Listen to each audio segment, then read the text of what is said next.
بچے قوم کا بیش بہا سرمایہ ہیں، یہ مستقبل کے معمار ہیں، لہٰذا ان کو اچھی تعلیم سے آراستہ کرنا والدین اور اساتذہ کی اہم ذمہ داری ہے۔ اسکول کی دیوار پر موٹے موٹے حروف میں لکھے انتہائی مہمیز کن جملے یہ بتا رہے ہیں کہ تعلیم بچوں کے لیے کتنی اہم اور ضروری چیز ہے، لیکن اس اسکول کی دیواروں پر لکھی یہ روشن عبارتیں فی الحال کشمیر کے ایک دور افتادہ گاؤں کارمولہ کے بچوں کے لیے بے معنی ہو کر رہ گئی ہیں۔ ترال سے تقریباً 15 کلومیٹر دور جنگل کے دامن میں واقع اس اسکول کی گود میں گزشتہ 13 برسوں سے نونہالوں کی علمی تربیت کی جاتی رہی ہے، لیکن آج اس اسکول میں تالا لگا دیا گیا ہے۔ دراصل آج سے تقریباً 13 برس قبل جنوبی قصبے ترال کے ایک گاؤں کارمولہ میں منظور احمد نامی ایک شخص کی ملکیت والی زمین پر سرکاری مڈل اسکول کا قیام ہوا تھا۔ اسکول کے قیام کے عوض میں منظور کو ملازمت کا وعدہ بھی کیا گیا تھا، لیکن 13 برسوں کے گزر جانے کے بعد جب منظور کو ملازمت نہیں دی گئی تو انہوں نے اپنی حقی ملکیت کا استعمال کرتے ہوئے اسکول پر تالا لگا دیا۔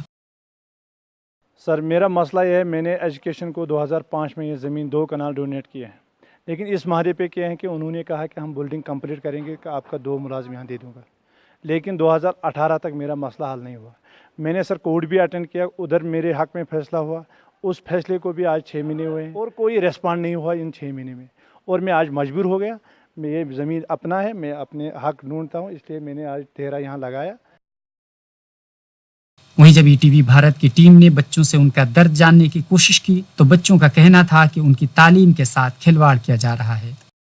سر اگر اس کو ملازمت دینی ہے تو ہمیں سڑکوں پہ نہیں بٹھانا چاہیے۔ یہاں پہ آگے ایک ندی کے کنارے پہ پڑھ رہے ہیں، یہاں پہ سڑک بھی ہے، اس کے کنارے پہ پڑھ رہے ہیں، یہاں پہ ہمیں کیڑے مکوڑوں کا ڈر، اگر یہاں پہ بارش پڑے گی تو ہمیں خطرہ ہے، ہم کو چھٹی کرنا پڑے گا۔ اسکول کے اساتذہ کا کہنا ہے کہ زمین مالک اور محکمے کے درمیان ہونے والے ٹکراؤ کے نتیجے میں انہیں اور بچوں کو کافی پریشانیوں کا سامنا کرنا پڑ رہا ہے۔ ہمیں مجبور ہو کے اسکول سے بچوں کو یہاں ایک کھلے میدان میں لے آنا پڑا۔ آپ خود دیکھ رہے ہیں کہ یہ برلب سڑک ہے، یہاں پہ دھوپ بھی بہت زیادہ ہے اور یہاں پہ اوپر اخروٹ کے درخت ہے، بچوں کی جان کو بھی خطرہ ہے اور جو اساتذہ یہاں پہ ان کی جان کو بھی خطرہ ہے۔ لیکن سب سے بڑا سوال یہ ہے کہ آخر ان معصوم بچوں کا کیا ہوگا جو اسکول سے محروم کر دیے گئے ہیں اور ان کے بنیادی حق کے ساتھ کھلواڑ کیا جا رہا ہے۔ 13 برس گزرنے کے بعد بھی یہ مسئلہ حل نہیں کیا گیا ہے۔ نتیجہ یہ ہے کہ یہ بچے کھلے آسمان تلے تعلیم حاصل کرنے پر مجبور ہے، اور اس سب سے ظاہر ہے کہ انتظامیہ اور متعلقہ محکمہ ان بچوں کے مستقبل کے تئیں کس قدر